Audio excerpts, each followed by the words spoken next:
ये मेरा एक बड़े खबर है। रायपुर में राजधानी में कारोबारी के घर डकैती हुई है। अलमारी तोड़ के 3 लाख रुपया नकदी लेके यहाँ आरोपी ले उड़े। चौकीदार के संग मारपीट करेगी, चाकू ले हमला करे हैं। मोबाइल 10,000 नकदी समेत बाइक लेके आरोपी भागे हैं। पिस्टल दिखा के मौका ले फरार हुए हैं। सबो आरोपी गंज थाना पुलिस ये मामला के जांच में जुटे हुए हैं। तो बड़े खबर है, राजधानी में कारोबारी के घर डकैती हुई है। अलमारी तोड़ के 3 लाख रुपया नकदी लेके यहाँ आरोपी फरार हुए। मोबाइल 10,000 नकदी समेत बाइक लेकर आरोपी भाग निकले। पिस्टल दिखा के मौका ले फरार हुए हैं। सबो आरोपी गंज थाना पुलिस मामला के जांच में जुटे हुए हैं। तो राजधानी में कारोबारी के घर डकैती के मामला अगुआ है। अलमारी तोड़ के 3 लाख रुपया नकदी लेके यहाँ ले आरोपी ले उड़े हैं।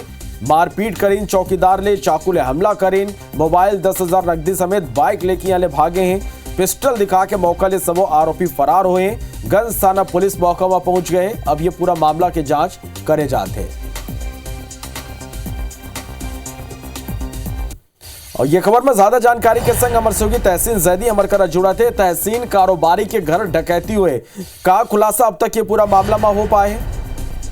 हाँ, देखिए, जिस तरीके से एक बड़ी वारदात राजधानी रायपुर में आई है, सामने आई है, और ये तड़के सुबह जो कह सकते हैं कि 20 से 21 तारीख की दरमियानी रात की वारदात बताई जा रही है। सुबह 3 बजे के बाद की घटना बताई जा रही है। और सबसे बड़ी बात इसमें यह है कि क्राइम ब्रांच का जो दफ्तर है और गंज थाना पुलिस जो है उससे मात्र 200 मीटर सामने ही ये डकैती की वारदात हुई है। डकैती इसको इसलिए कहा जा रहा है कि जो पीड़ित जो चौकीदार है विनय पांडे, उसके द्वारा बताया गया कि 3 से 4 लोग अंदर घुसे थे और बाकी जो थे वो बाहर खड़े हुए थे।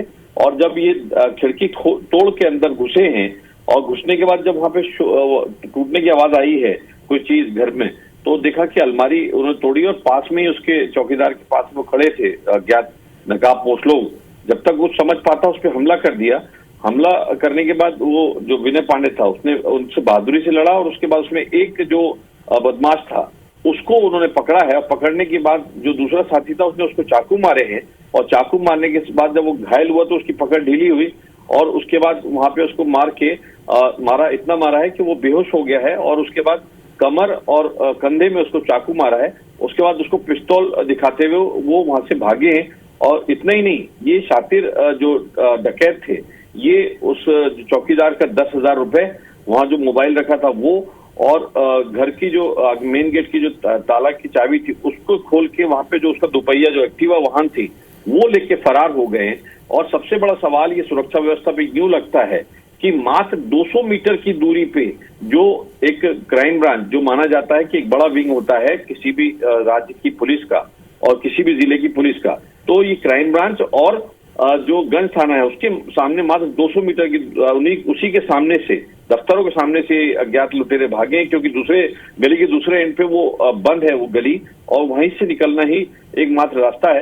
तो उसमें ये बात सामने आई है कि जो पीड़ित लोग हैं उनका एक कहना है, ऑफिशियल इस बात का जानकारी उन्होंने दी कि सूचना देने के बाद भी 45 से 50 मिनट बाद वहां 112 और पुलिस की टीम वहां पे पहुंची है। तो कहीं ना कहीं बड़ा सवाल ये लगता है कि जो रिस्पांस टाइम है पुलिस का, जो आला अधिकारी कहते रहे हैं कि रिस्पांस टाइम को और शॉर्ट किया जाए, तो उसकी भी यहाँ पे एक बड़ी कह सकते हैं कि पोल यहाँ पे खुली है कि वहां पुलिस बहुत लेट पहुंची, जबकि थाना 200 मीटर की दूरी पे है। 112 हमेशा घूमती रहती सड़कों में।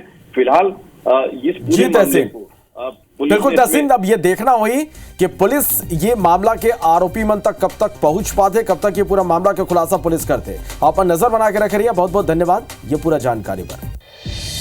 राजधानी रायपुर में चोर डकैत के हौसले किस कदर बुलंद है कि क्राइम ब्रांच ऑफिस और गंज थाने से मात्र 200 मीटर की दूरी पर डकैती की वारदात को अंजाम देकर आरोपी फरार हो जा रहे हैं।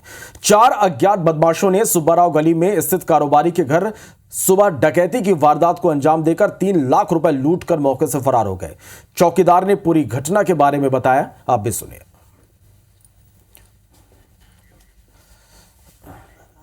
राजधानी रायपुर में लुटेरे और बदमाशों के हौसले इतने बुलंद हैं कि क्राइम ब्रांच और गंज थाना परिसर से मात्र 200 मीटर की दूरी पर सुब्बाराव गली में एक जो कारोबारी हैं नारायण अग्रवाल जी, उनके बंगले में डकैती का प्रयास हुआ है बीती रात। और वो किस तरीके से डकैती यहाँ पे हुई है, कितने लोग थे वो, और किस तरीके से यहाँ के जो सुरक्षा गार्ड हैं विनय पांडे, वो किस तरीके से उनसे लड़े हैं, वो हम उन्हीं की ज़बानी जानते हैं। किस तरीके से ये पूरी वारदात हुई? तो मैं यहीं सोया हुआ था, दरवाज़ा टूटने का आवाज़ आया, मैं गया, उसके बाद 3 लोग अंदर घुसे, हाथापाई हुआ।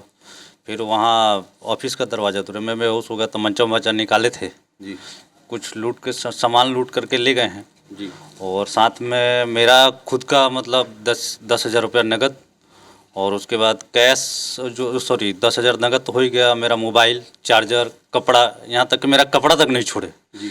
आपकी गाड़ी भी ले गए? मेरे गाड़ी भी ले गए हैं। जी, कौन सी गाड़ी? एक्टिवा। इसको तोड़ करके अंदर से घुसे हैं। जी, कुल कितने लोग थे? अंदर 3 लोग घुसे थे जी। और बाहर एक जने मतलब अपना पहरेदारी वगैरह कर रहे होंगे। जी। तो बाहर बाद में जब निकले हैं तो टोटल 4 लोग निकले। आपने उनका मुकाबला भी किया, काफ़ी डट मुकाबला किया जी, मेरे से जितना बन सका उतना किया था मैं। तो क्या उन्होंने चाकू भी मारे? चाकू मारे हैं जी, कहाँ लगा? चाकू मारे, निकले मतलब हथियार से। ये पूरे मतलब मैं आपको दिखा भी नहीं सकता, ऐसे ऐसे चीज़ मतलब वीडियो पे नहीं दिखा सकता कहाँ कहाँ मारे हैं जी। एक तो पीठ में मारे हैं, ये तो आपको देखना हो तो दिखा सकता हूँ मैं जी।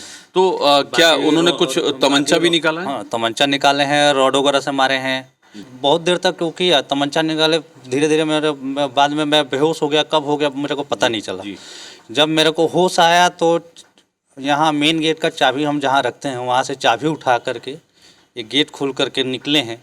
फिर जब मुझे थोड़ा होश आया तो मैं अपने आप को संभालते हुए निकला और बाहर निकल करके ये जो हमारे भैया हैं बेकरी वाले जी, और बेकरी वाले जो भैया हैं इनके साथ, इनको जा करके जगाया हूँ मैं जी। हाँ। तो आपने सुना कि जो यहाँ के सुरक्षा गार्ड थे विनय पांडे, उन्होंने किस तरीके से पूरी बहादुरी से इन शातिर लुटेरों से भिड़े हैं और किस तरीके से उन्होंने मुकाबला किया है। निश्चित तौर पे विनय पांडे की जो बहादुरी है वो काबिले तारीफ़ है। कैमरामैन नरेंद्र मार्कंडे के साथ तहसीन जैदी, IBC 24 रायपुर।